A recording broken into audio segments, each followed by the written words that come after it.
Hola, buenos días a todos. Muchísimas gracias al comité organizador por la invitación. El tema que les voy a presentar es tratamiento neuroquirúrgico del espasmo hemifacial. Probablemente todos en estos momentos se estén preguntando por qué un oculoplástico les va a hablar un día domingo, luego una noche de fiesta, de este tema tan denso, pero los objetivos de esta presentación son tres básicamente. Primero, comprender la fisiopatología del espasmo hemifacial. En segundo lugar, vamos a conocer en detalle cuál es la técnica quirúrgica de este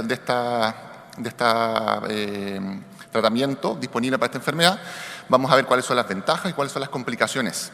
Y por último, la idea es hacer un cambio de paradigma desde un manejo paliativo, que es el que nosotros estamos acostumbrados a realizar con el uso de toxina botulínica, hacia un manejo curativo. El espasmo hemifacial pertenece a los desórdenes de hiperactividad de los nervios craneales. Por todos ustedes es sabido que se caracteriza por contracciones involuntarias de la musculatura facial de predominio unilateral, ¿sí? Afecta habitualmente a mujeres entre la quinta y la sexta década de la vida. Es una patología poco frecuente, pero puede generar una significativa reducción en la calidad de vida de nuestros pacientes. Y el diagnóstico es netamente clínico. Dentro de la etiología del espasmo hemifacial tenemos dos grupos principales de factores fisiopatológicos. En primer lugar tenemos las causas primarias, que aquí existe un conflicto por una compresión neurovascular en la zona que nace el nervio facial a nivel del tronco encefálico.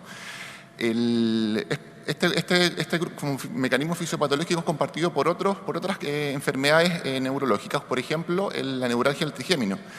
Entonces, desde el manejo neuroquirúrgico que se hacía para ese tipo de enfermedades, se extrapoló hacia el espasmo hemifacial.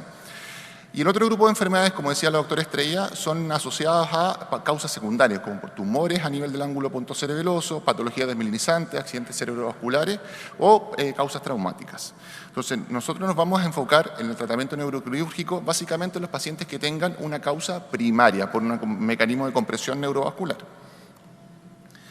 Dentro de las opciones terapéuticas que acabamos de revisar para el espasmo hemifacial, los medicamentos, si bien existen algunos reportes en la literatura, no son tan útiles en la mayoría de nuestros pacientes, por lo que nuestra gran herramienta terapéutica es el uso de toxina botulínica. El problema es que este es un tratamiento que se tiene que hacer de manera repetitiva, habitualmente cada 3 meses, por lo cual les constituye una herramienta de carácter paliativo, que va generando una disfunción parcial a nivel del nervio facial en su funcionamiento y a medida que se va utilizando de manera crónica existen casos de refractariedad.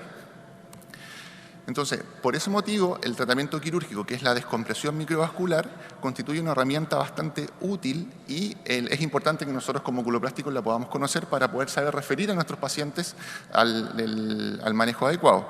Esta es una técnica quirúrgica que se describió primeramente en el año 1934 por Dandy, pero en el año 1970 el doctor Ianetta fue el que popularizó y difundió la técnica.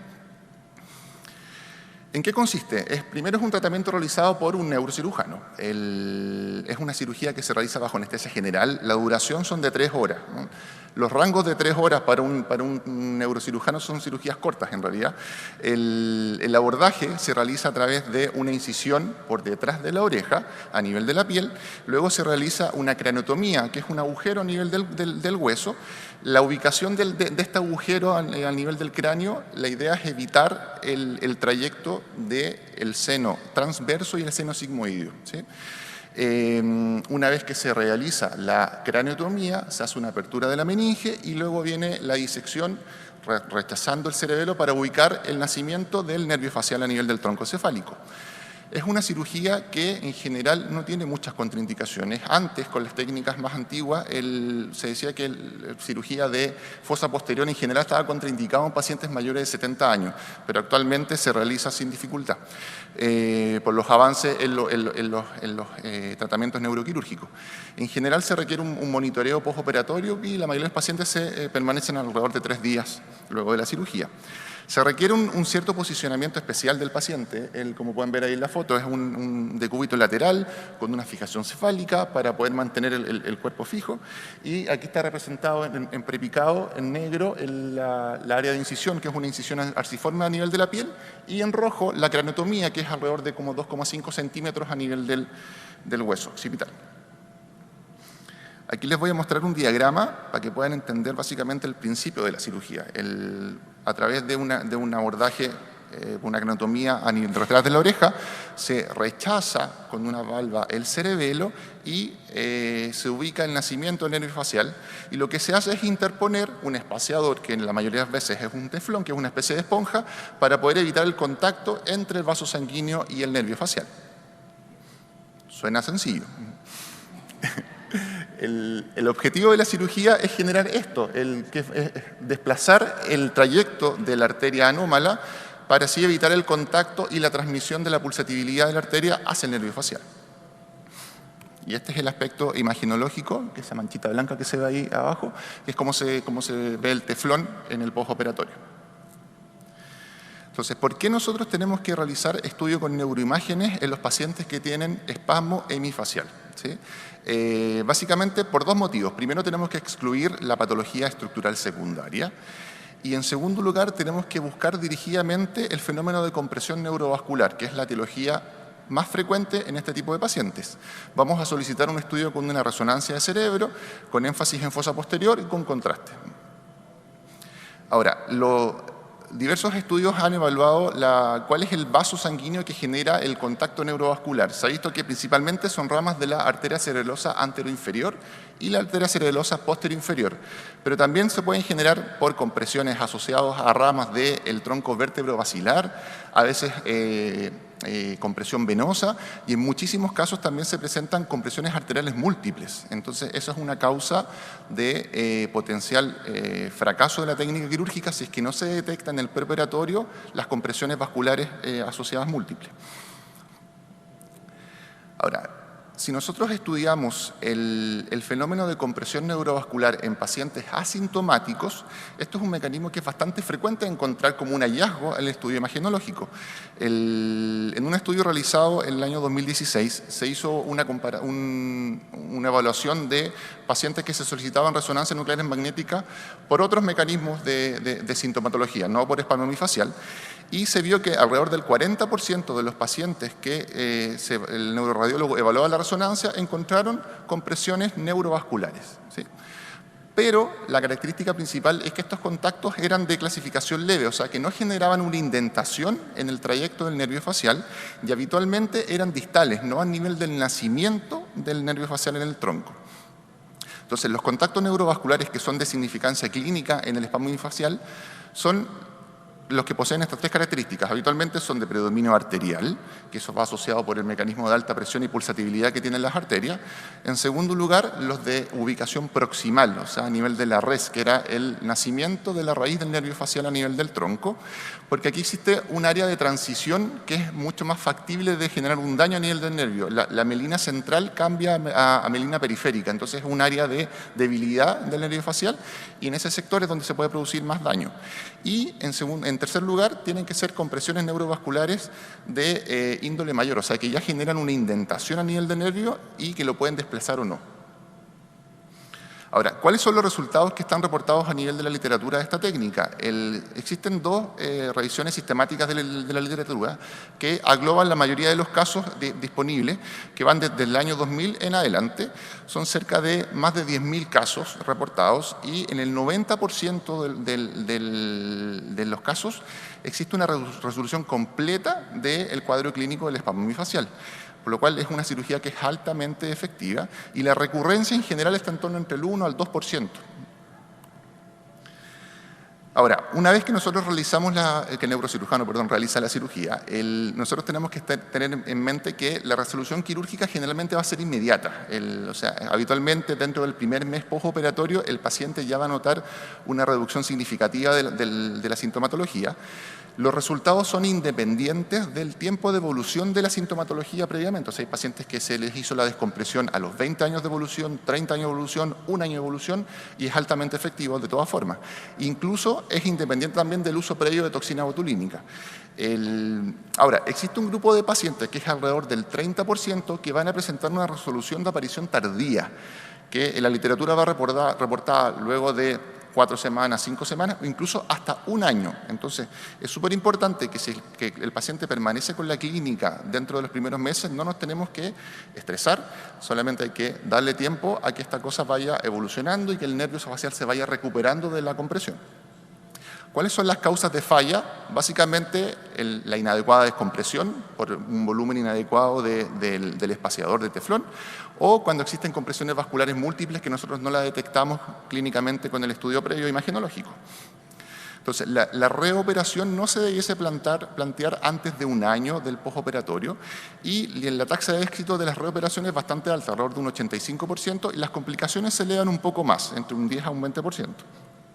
Ahora, ¿cuáles son las complicaciones más frecuentemente asociadas a esta cirugía? Pueden ser complicaciones bastante severas, como la muerte, pero la mayoría son déficit neurológico de los nervios que están en relación al área quirúrgica a tratar. Básicamente, parálisis faciales, y estas la mayoría son de carácter precoz, o sea que comienzan en el postoperatorio inmediato, pero son transitorias, ¿sí? Y habitualmente leves. También se puede generar compromiso del octavo nervio craneal y de las otras raíces de los nervios craneales que están en relación al área de nacimiento del facial.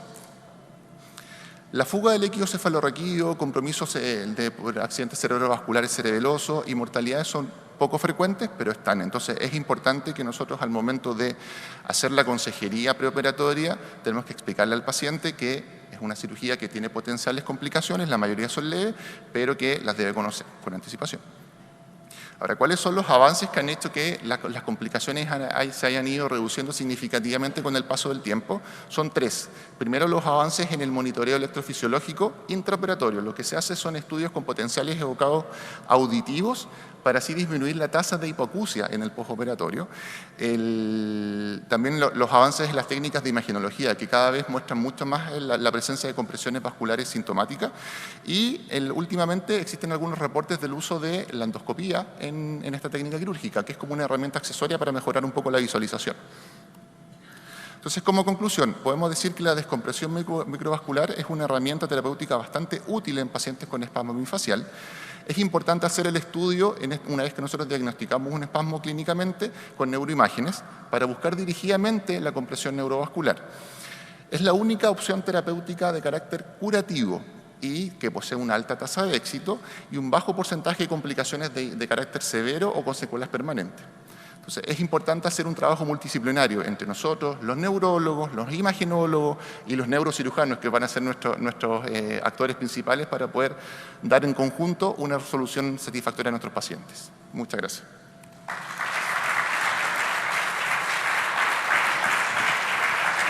Muy bien. Después de esta bonita presentación de mi compatriota, viene mi amigo trasandino y compañero de fellow, el doctor Matach. Benvingut, y nos va a hablar de un tema un poco más fácil, blefaroplastia y tosis, pero presentado magistralmente. Más mundano, no tan científico. Bueno, muchas gracias, es un placer estar aquí. Felicitaciones, Cristina. Después de un largo periplo, la verdad que es un placer y un honor.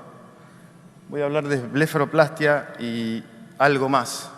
Si bien la presentación se llama blefaroplastia y tosis, vamos a ver que hay algunas cositas que podemos agregar. Bueno, todos nosotros, o la mayoría de los que estamos aquí, hacemos blefaroplastia y el motivo de consulta suele ser este, ¿no? Los pacientes llegan y nos solicitan, no nos dicen, raramente nos nombran la palabra, doctor, me molestan los párpados, me cuesta maquillar, se me caen los párpados cuando veo televisión, en fin. La dermatochalasis, la pregunta es, ¿siempre está asociado a blefaroplastia? Bueno, eso es lo que vamos a ver ahora. Y cuando vamos a evaluar un paciente, cuando vamos a hacer el assessment, como dijo ayer José Raúl, creo que esa es la clave de nuestro éxito, ¿no? Tenemos que evaluar la simetría palpebral, creo que la palabra clave es simetría, la altura de las cejas, la distancia reflejo-margen, que vamos a evaluar para saber si un paciente tiene una tosis asociada, la altura del pliegue, la presencia del pliegue, la lamela anterior, en fin. Esto de aquí abajo, los tratamientos estéticos, creo que es importante hacer una buena anamnesis porque muchos de nuestros pacientes, reciben tratamiento en otros lados y a veces a los que hacemos cirugía nos llegan los pacientes con toxina, por ejemplo, y tenemos que saber el tiempo que lleva inyectada la toxina para saber exactamente nuestro margen de error. Y vamos a agregar estas dos cositas que están aquí a la derecha, que es el TPS, que vendría a ser la exposición tarsal, y el BFS o Broad Fat Span, que vendría a ser la pancita que se produce por el roof, y eso marca una distancia entre la ceja y el pliegue palpebral. Bueno, cuando tenemos nuestros pacientes y los examinamos, obviamente existe una variedad enorme de pacientes que tienen distintas características. Tenemos el paciente joven, con su párpado ligeramente, con un exceso de piel ligeramente moderado. Tenemos el paciente de 60 y 70 años, con varón, masculino, con una ceja prominente. Tenemos la paciente un poco más grande todavía, que tiene caída de la ceja y blefaroplastia, y tenemos estos casos que son un poquito más delicados. Entonces, les voy a mostrar cómo en un paciente mío que me consultó para una cirugía de blefaroplastia, le hicimos la cirugía, le hicimos una blefaroplastia, y si bien la paciente está contenta, el cirujano no está tan contento porque vemos que tiene una ptosis, y después de la cirugía la ptosis se ve más marcada. Entonces sacamos solamente la piel, y esto es uno de los casos en donde uno se plantea si vale la pena o no corregir la ptosis. Este es el paciente, un colega, médico, cirujano, que consultó por una cirugía de párpados. Bueno, vemos la caída de la ceja y también una pseudotosis. Lo que hicimos fue levantarle ligeramente, hacer una cejoplastia directa, que queda bien enmascarada en su ceja, y vemos cómo se corrige bastante bien el exceso de piel sin necesitar de otra cirugía más compleja. Bueno, entrando en lo que vendría a ser los pacientes con otras patologías, tenemos esta paciente que ya había sido operada con una blefaroplastia inferior, y presentaba una ptosis con un TPS aumentado, una tarsal show aumentado. Le hicimos la cirugía y logramos un buen resultado. A pesar de que la paciente no estaba tan contenta, el cirujano sí, pero logramos disminuir ese tarsal plate show y mejorar el aspecto de su simetría. Y vean cómo en esta paciente la ceja baja de lugar. Y llegamos aquí, donde también siempre uno aprende de los errores. Tenemos este paciente que nos consulta por una cirugía de párpados, en donde examinándolo vemos que tiene una simetría palpebral, una simetría de la ceja, perdón, donde la ceja del lado derecho está ligeramente aumentada, levantada, con una hendidura palpebral o una apertura palpebral similar en ambos ojos. Después de la cirugía de resección solamente de piel, vemos cómo aumenta esa tarsal plate show, y la cara del paciente lo dice todo porque no estaba muy contento. Entonces aquí donde uno dice, ¿por qué no planteamos de entrada la cirugía de la ptosis? Entonces, después de una segunda cirugía, obviamente logramos esa simetría, cae la ceja y una buena corrección. Bueno, estos son casitos un poquito más complejos, donde tenemos una ptosis asociada a un exceso de piel, y para poder corregir tenemos que hacer la corrección de ambos ojos, y vemos cómo la ceja de ambos lados, si bien el resultado final, digamos, lo que nos fijamos es la apertura palpebral, miren las cejas cómo se ubican en forma simétrica. Bien, aquí vemos otra paciente, miren las cejas del lado derecho, asociada a una ptosis más marcada. Lo que hicimos es corregir esa ptosis, pero a su vez corregir del lado izquierdo. Eso nos permite una buena simetría y una buena altura de las cejas en ambos lados. Concluyendo, y para tener una, digamos, remarcar la idea de lo que les quiero decir, es que una vez que hacemos el diagnóstico, el assessment, lo que vamos a hacer es plantear si vamos a corregir la ptosis por vía anterior, haciendo una reinserción o una resección del elevador, o por vía posterior, haciendo una resección o resección del Müller, una reinserción de la aponeurosis o una resección del Müller. Y es importante tener esto siempre presente, que según la ley de Hering podemos tener una ptosis bilateral, para lo cual es importante el test de la fenilefrina. Y aquí les voy a mostrar un video, y de entrada les aviso que no lo puedo adelantar porque si no iría directamente a la parte de la ptosis. Esto es la técnica clásica de una blefaroplastia, como la hacemos. Anestesia local, bisturí frío.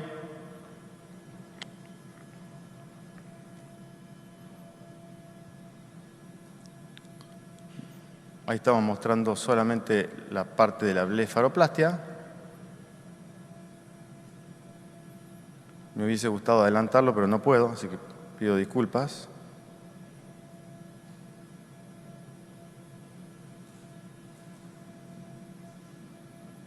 Ahí usamos la punta de colorado para resecar el exceso de piel.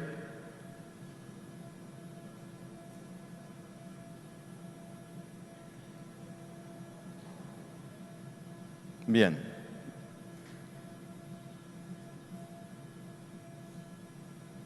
Y después lo que hacemos es abrir el orbicular, como se ve aquí. Abrimos el orbicular. No siempre lo hacemos, obviamente, esto no lo hacemos de rutina. Vamos a ubicar la grasa preaponeurótica que se encuentra ahí. Y ahora lo que hacemos es pedirle al paciente que eleve los párpados para ver dónde se encuentra la inserción del elevador. Y vamos a ver que después del tarso se encuentra la aponeurosis, la grasa preaponeurótica y después tenemos el orbicular. Abrimos el septum, vemos el elevador que se encuentra en este lugar y lo que vamos a hacer, no se ve muy bien, pero vamos a ver unos puntos del elevador al tarso. Hecho esto, prácticamente termina la cirugía y cerramos con puntos de piel, aponeurosis, piel. Muy bien. ¿Y el brow fat span? O el repliegue ese palpebral, aquí vemos un caso, una paciente joven que le hicimos una cirugía de blefaroplastia de arriba y de abajo. Miren la distancia que hay entre las cejas y el pliegue palpebral, que en este caso no está presente, no lo vemos. Y miren cómo después de la cirugía de blefaroplastia y resección de esa grasa, de la grasa del roof, miren cómo esa distancia disminuye. Entonces, esto nos vendría a recordar que en algunos casos es importante sacar grasa en algunos pacientes. Esta es una paciente que nos consultó por una tosis post-blefaroplastia por otro colega y miren la miosis que tiene del lado izquierdo, tiene un Horner. Se ve la tosis y se ve muy bien la miosis. Después de la test de fenilefrina, el párpado izquierdo sube y el párpado derecho baja. Entonces, eso es la ley de Hering. Recordemos que el Horner es una tosis leve asociada a miosis por afección del simpático y en general es traumático. En este caso se dio en forma totalmente espontánea. Y bueno, y para terminar, hace muy pocos días tuve la suerte, vamos a decir, de encontrar este artículo en donde se plantea que existen distintos tipos de párpados. Se vendrían a separar entre cejas, digamos, la posición de las cejas. Pacientes que tienen la ceja favorable, como vemos aquí, con una ceja más elevada en la parte temporal, y cejas desfavorables con respecto a una eventual cirugía de dermatochálasis. En este estudio lo que se hizo fue tomar pacientes que fueron operados durante más de 10 años, desde el año 97, y evaluarlo por 5 cirujanos totalmente externos, que lo que fue evaluar el preoperatorio y el posoperatorio y marcaron con una escala si el resultado postquirúrgico fue favorable o no con respecto a la foto previa de la cirugía. Y llegaron a la conclusión de que existen estos pacientes que tienen, en base a la implantación de la ceja y en base a la presencia o no del pretarsal show, mayores posibilidades de tener éxito o de tener un mejor resultado cosmético con su cirugía. ¿Qué quiero decir con esto? Que estos pacientes, por ejemplo, que tienen este exceso de piel y una ceja un poco más elevada en la parte temporal, el resultado va a ser cosméticamente más aceptado o mejor que esta paciente que tiene un pretarsal show presente de mayor tamaño antes de la cirugía. En conclusión, es importante diagnosticar las tosis en pacientes que vamos a realizar una blefaroplastia. El éxito de nuestras cirugías consiste en hacer un correcto examen y creo que eso es básico antes de la planificación quirúrgica. Obviamente está lo que quiere el paciente y lo que quiere el cirujano y en base de ese diálogo vamos a llegar a la mejor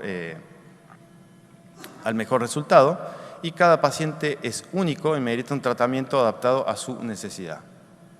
Muchas gracias.